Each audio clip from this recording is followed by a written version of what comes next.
Bismillahirrahmanirrahim. Assalamualaikum warahmatullahi wabarakatuh. Salam sehat untuk teman-teman dimanapun Anda berada, juga teman-teman yang beragama lain dimanapun Anda berada. Masih bersama saya Tabrani Hendarto, masih mengupas tentang asam lambung GERD yang disertai gejala psikosomatis dan anxiety. Nah, sebelum saya mulai, silakan di like, di komen, di subscribe, dan ditekan tombol loncengnya biar dapat notifikasi video-video terbaru. Bagi teman-teman yang sudah melakukannya, saya ucapkan banyak-banyak terima kasih. Nah, tadi pagi saya sudah olahraga biasa. Pokoknya saya bisa libur atau pagi kerja malam, pagi wajib olahraga pagi dan berjemur. Itu saya lakukan setiap harinya kalau memang ada waktu. Gak usah lama-lama, setengah jam aja berjemur 15 menit, olahraga pagi, jalan kaki, nikmati, berpikir tenang, kita akan lebih baik. Nah, ini saya akan membahas tentang rasa takut yang selalu ada di pikiran kita. Nah, itu rasa takut yang selalu ada di pikiran kita. Ini solusi dan tipsnya dari saya. Mohon maaf kalau suaranya agak berisik kalau ada yang orang lewat, karena saya ada di teras rumah, ya kan. Siang-siang ya orang lalu lalang. Yang penting apa yang saya sampaikan teman-teman bisa mendengar, memotivasi, semoga keadaan kalian lebih baik setiap harinya. Amin amin ya rabbal alamin. Nah, ini tips rasa takut yang selalu ada di pikiran kita itu karena apa? Kalau bagi saya, pengalaman saya itu karena trauma yang selalu ada. Nah, trauma yang selalu ada karena sensasi dan gejala itu terekam terus di pikiran kita dari bangun tidur hingga mau tidur kembali. Itu trauma. Setiap harinya kita merasa trauma, sensasi dan gejala kita sudah pernah rasakan. Apalagi kalau kena panic attack, itu rasanya pingsan, kamu pingsan yang seperti orang mau mati itu. Nah, itu pasti trauma. Itu apalagi kita merasakan nggak sekali dua kali, berkali-kali. Nah, itu kadang pikiran kita tuh selalu, ya bukan kadang ya, hampir setiap harinya. Kalau saya juga dulu itu saya merasakan seperti itu trauma akan sensasi dan gejala yang kita rasakan berkali-kali, dan kita tidak mau rasa sensasi dan gejala itu kembali. Makanya rasa takut itu terekam terus di pikiran kita setiap harinya seperti itu. Nah, itu rasa takut. Kenapa? Yaitu trauma dan karena sensasi dan gejala yang kita rasakan hampir setiap harinya. Terus yang kedua, selain trauma, rasa takut itu karena kita tidak tahu harus bagaimana. Nah, itu kalau baru terkena kita bingung, kawan. Terus terang kita bingung, ini sakit apa, terus gejalanya kok seperti ini. Nah, itu kita pasti rasa takut. Nah, itu rasa takut, kita tidak tahu harus pencegahannya seperti apa, seperti itu. Itu dari trauma, kita tidak tahu cara pencegahannya. Makanya rasa takut itu terekam setiap harinya, terekam terus. Apalagi yaitu sekali lagi kita tidak tahu cara pencegahannya. Maaf, sendawa sedikit. Terus gimana pola hidup kita yang benar, gimana pola makan kita yang benar, gimana pola pikir kita yang benar, kita belum tahu. Nah, itu dari trauma akan keadaan kita, akan sensasi dan gejala, terus tidak tahu cara pencegahannya. Itu yang membuat rasa takut selalu ada di pikiran kita. Takutnya akan sensasi dan gejala akan datang lagi, besok akan datang lagi, dan terus saja berpikir tentang itu. Nah, itu. Nah, solusi dan tips dari saya kalau sudah berjalan 2 minggu atau 1-2 bulan gitu, kita akan lebih paham harus seperti apa. Nah, itu. Nah, ini solusi dan tipsnya. Satu, kalau bagi saya itu karena rasa takut itu kita harus tahu cara pencegahannya, ya kan. Ini sakit apa, kita harus bagaimana, ya kan. Nah, itu pertama ya dari pola hidupnya yang benar, ya kan. Pola hidup itu ya misalnya tidurnya yang benar, terus istirahat yang benar, olahraga, ya kan. Ya, sekali lagi saya sering ulang-ulang juga berjemur. Nah, itu pola makan, porsi sedang tapi sering, ya kan. Terus hindari pantangan-pantangan untuk pertama kali biar lambungnya tidak kaget. Terus pola pikir dibenarkan, ya kan, pola pikir dibenarkan. Memang kembali lagi ke 3 pola sehatnya itu. Nah, dari 3 pola sehatnya itu, dari rasa takut yang kita sudah tahu cara pencegahannya, sensasi dan gejala itu akan berhenti? Tidak, itu akan datang juga, masih tetap datang, ya kan. Misal kita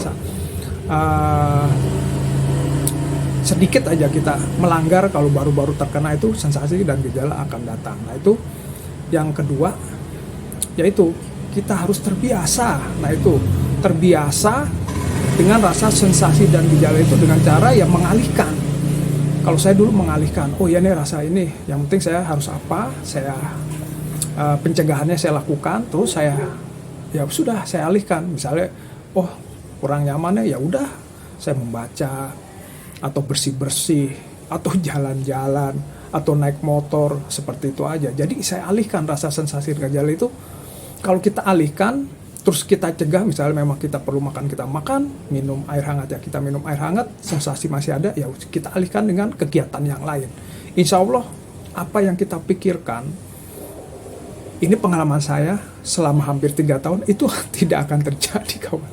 Apa yang kita pikirkan, takut mati, pingsan di jalan, terus nanti kalau saya jatuh, siapa yang menolong, itu tidak akan terjadi. Insya Allah tidak akan terjadi apa yang kita pikirkan. Nah, itu jadi dari trauma dan tidak tahu cara pencegahannya, solusi dan tipsnya, yaitu yang pertama yang tadi, jaga 3 pola sehatnya, terus mengalihkan pikiran kita tentang sensasi dan gejala itu. Nah, kita alihkan, ya kan, dengan kegiatan yang lain, terus itu akan mereda dan kita akan terbiasa. Nah, itu ya, kita harus terbiasa dengan keadaan kita. Jadi terbiasa, dan di pikiran kita tuh jadi nggak terlalu terbebani dengan rasa takut. Biasakan diri kita, oh ya ini ada sensasi dan gejala, kita bawa santai, bawa tenang, terus alihkan dengan kegiatan yang lain.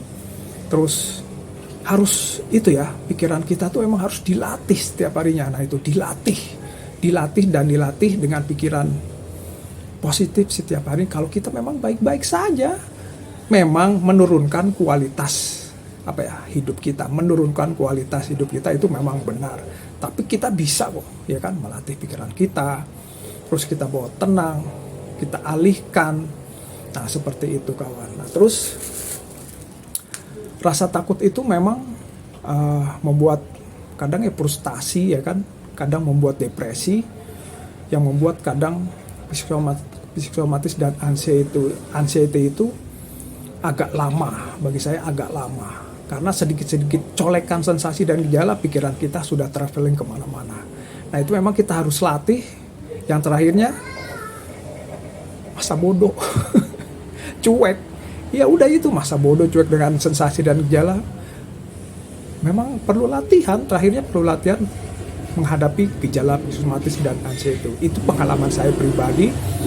Insya Allah yang saya lakukan itu tepat. Yang terakhirnya ya masa bodoh atau cuek aja lah. Yang penting saya sudah cegah, kita alihkan dengan kegiatan yang lain. Yang terakhirnya masa bodoh. Yang penting saya sudah tahu pencegahannya, saya harus apa, terus alihkan dengan kegiatan yang lain.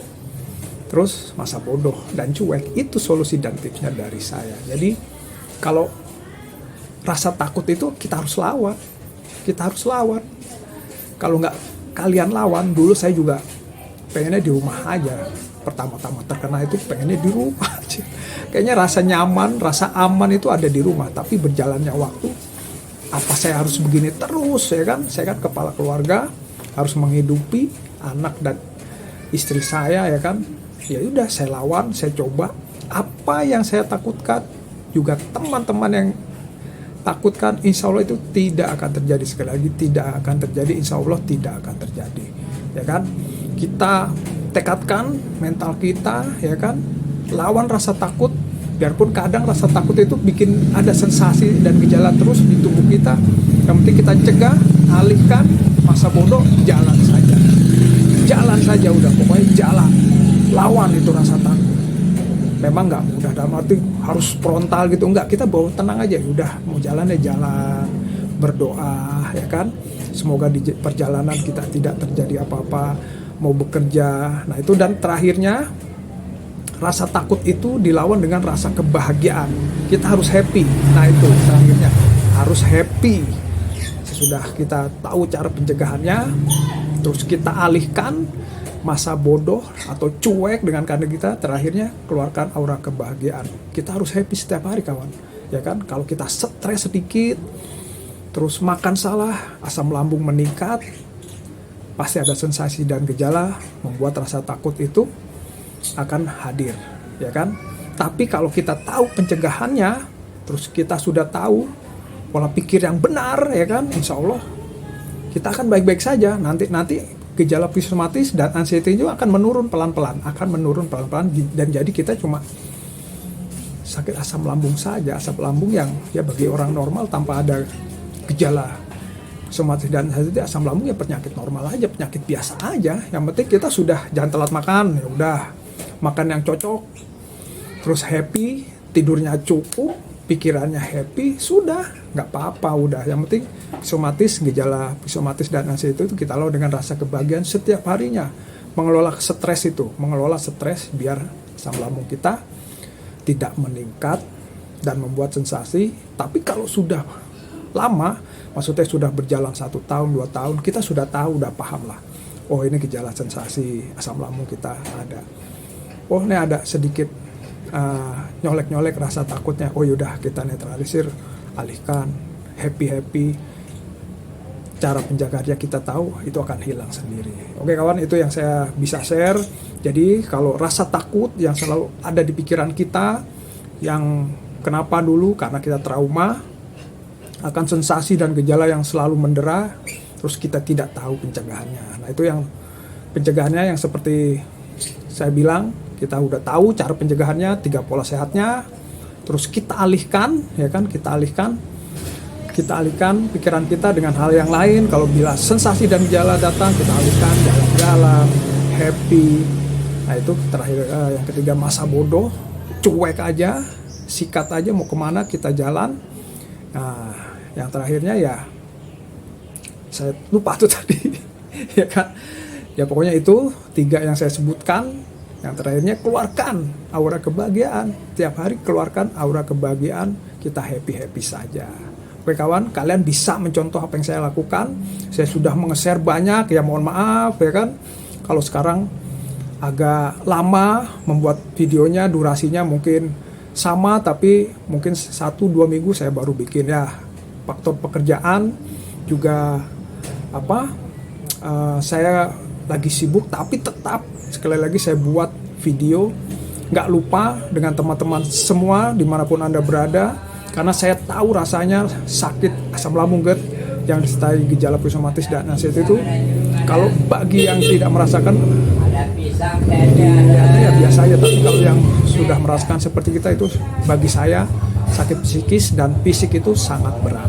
Tapi berjalannya waktu sudah saya memotivasi, insya Allah teman-teman mengerti, ya kan, memahami, ditonton yang video-video sebelumnya, ditonton, diserap, dimengerti dan dipraktekkan, insya Allah akan lebih baik keadaan Anda setiap harinya. Amin, amin, ya Rabbal Alamin. Oke, salam sehat, selalu beristighfar, bersyukur dan berdoa. Sekali lagi yang saya selalu ulang-ulang, ya kan, kalian akan menemui kesembuhan, sehat kembali seperti sedia kala. Amin, amin, ya Rabbal Alamin. Salam sehat, tetap optimis, jangan takut, ya kan, happy aja. Wassalamualaikum warahmatullahi wabarakatuh.